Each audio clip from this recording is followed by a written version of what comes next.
Robert Maudsley can hardly be called a serial killer, although he has 4 victims to his credit. Remaining at large, the maniac killed only 1 person. He committed 3 other murders, already in custody. Maudsley has been serving a life sentence since 1974 and has been in a specially equipped solitary cell for about 40 years, where guards enter in a group, following strict security instructions. Robert John Maudsley was born on June 26, 1953, in Toxteth, near Liverpool. He was the 4th child of Jane Maudsley, who later gave birth to 8 more. Robert's father, George, was a truck driver with a peculiar outlook on family life. He took out all his dissatisfaction with the miserable existence of an alcoholic on his eternal pregnant wife and children, whom he mercilessly beat at every opportunity. 6-month-old Bob Maudsley was lucky once in his life. His parents sent him and his 3 older brothers to the Nazareth House Orphanage, which was maintained at a Catholic monastery. Robert stayed at the orphanage until he was 6 years old, and remembers those years as the best of his life. The monks did not take care of the child, read books to him and took him for walks. Perhaps the idyll would have continued, and Maudsley would eventually have become a Catholic priest. But suddenly the parents remembered about him and his brothers, and took the children home from the monastery orphanage. From that moment on, Robert's life was a living hell. His mother graduated during the years of separation. She finally collapsed, and her father turned into a dirty animal soaked in cheap booze. George Maudsley's bullying of children was cruel and sophisticated. Later, in conversations with police psychologists, the man told terrible things that are hard to believe. One day, Robert's father locked him in a room for 6 months. At the same time, the boy's diet consisted only of bread and water. Just like a nightmare, Maudsley recalls cases when his drunken father raped him for breaking a glass. After a 1.5 years of child abuse, Ian and George Jah were deprived of parental rights, and their numerous offspring were distributed to shelters in different parts of the UK. Robert was a smart and likable child, so they tried to adopt him more than once. Unfortunately, domestic torture caused great damage to the boy's psyche, and he began to stutter and suffer from urinary incontinence. In addition, the child was introverted, which greatly annoyed the guardians. Robert was taken away by his families and returned to the orphanage until he got tired of it. At the age of 16, young Maudsley escaped from state custody. The fugitive chose London for his life, where, as it seemed to him, it was easy to earn a living, even without having a profession. But after a very short time, the guy realized that no one needed an underage young man without documents and work skills. And in order not to starve to death, Robert began moonlighting as a male prostitute. At first, he charged his customers for food and clothes, but soon he started offering himself for money.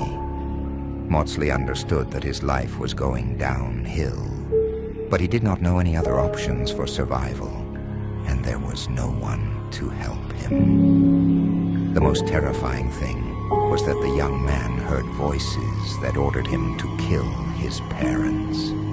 Even decades later, the killer is confident that if, as a teenager, he had killed his mother and father, as the voices in his head demanded, no one else would have suffered. Robert was trying to break out of a vicious circle. He turned to psychologists and psychiatrists, but they did not find any abnormalities in him. The young man also had 2 unsuccessful suicide attempts, after which he gave up on himself and stopped fighting his mental illness. Maudsley's personality underwent a final deformation after getting acquainted with drugs, which a regular client hooked him on. Regular drug use took Robert's brakes off, and this led him to his first murder. The victim of the young man was his client, just a factory worker, John Farrell. He paid with his life for showing Maudsley photographs of children who had been raped and beaten by him. Enraged, 20-year-old Robert threw a sheet around the geek's neck and mercilessly strangled John. Just 2 days later, the murder was solved, and the young murderer was arrested. According to British law, premeditated murder carries a life sentence, but after learning about the voices in the guy's head, he was sent to a psychiatric clinic for examination. The doctors carefully studied the young criminal and were surprised to find out that the extreme degree of antisociality is combined with a very high level of intelligence. A very young guy who had only a few classes of an orphanage school behind him, was very chastised, knew how to keep up conversations. He talked on various topics and easily solved the most difficult logical problems. Robert Maudsley's examination showed that the young man is insane and needs treatment in a closed psychiatric clinic.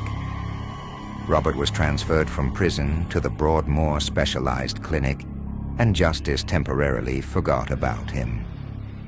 The hospital where the murderer turned out to be insane was created specifically for bloodthirsty psychopaths and mentally ill rapists.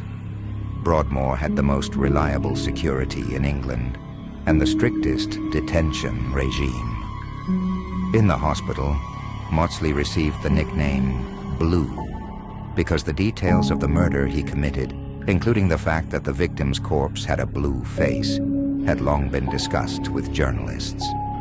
But only 2 years have passed, and Robert began to be affectionately called Spoon. The story of getting this nickname is monstrous. At Broadmoor, Maudsley became friends with another criminal, David Cheeseman. Together, these guys captured one of the patients undergoing compulsory treatment for pedophilia and barricaded themselves in one of the wards with him. For 9 hours, the clinic staff and the police unsuccessfully tried to negotiate the release of the hostage. When Maudsley and Cheeseman finally gave in, there was no one to save. The hostage was not only killed, but also competently dismembered with homemade knives.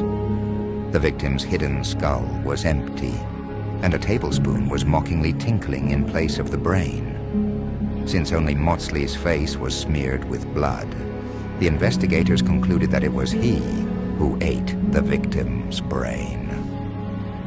After this horrific episode, Maudsley was sent to a maximum security prison hospital. This correctional facility was the harshest in the British Isles, and the conditions of detention were not conducive to captious antics. But this did not stop Maudsley, and he managed to arrange a bloody orgy in the most guarded building of the prison. First, the killer stabbed prisoner Sally Darwood, who was serving time for a series of rapes. Robert inflicted 12 stab wounds on the victim with a homemade knife made from furniture fittings. Hiding the body under his bunk, Maudsley began to search for the second victim. She became a certain Billy Roberts, whom the maniac first stabbed with his homemade knife, and then began to beat his head against the bars. Having turned the victim's skull into mush, Maudsley went to the officer on duty in the building, before whom he appeared in a bloody prison, Robbie from head to toe. Robert calmly informed the startled security officer that the 2 prisoners he had killed would not appear for the evening checkup for a good reason. Many believe that the maniac committed the double murder in order to be declared insane again and sent back for treatment. But the massacre in this prison did not ease Maudsley's conditions of detention. After the trial, which added a couple more life sentences to Robert, he was locked in solitary confinement for a long 5 years. But that didn't seem enough, and a separate high-security cell was created for the monster, which was located in a separate wing of the prison. The facility was built personally for the ogre, and life in it was full of innovations. There are no windows facing the street in the concrete and glass box. A high level of noise insulation is also provided. No extraneous sound reaches the prisoner's ear without the jailer's knowledge. All the furniture in the cell is made of pressed cardboard, and in order to bring food inside, Maudsley is handcuffed to the bars. On rare walks, Maudsley is taken out chained hand and foot, and the walks themselves take place in another room, measuring 2.5 by 1 and a little meters. At this time, the killer is simultaneously being watched by 6 heavily armed guards and several video cameras. To date, Maudsley is ready to set a record for being in solitary confinement. Only Albert Watfuchs, who is the absolute world record holder with his 45 years, spent more time alone with himself. The maniac has little entertainment. He texts with his 2 nephews, reads books, and plays PlayStation games. The killer does not communicate with the press, and all information about his life comes mainly from Robert's nephew. He lives in his own little world. He has a TV, music, and his PlayStation. He says there are so many bad people in the real world that he would rather be alone. This is what a man says about his uncle, who, according to him, does not regret anything, but simply lives and tries to appreciate the little that he has. Thanks for watching.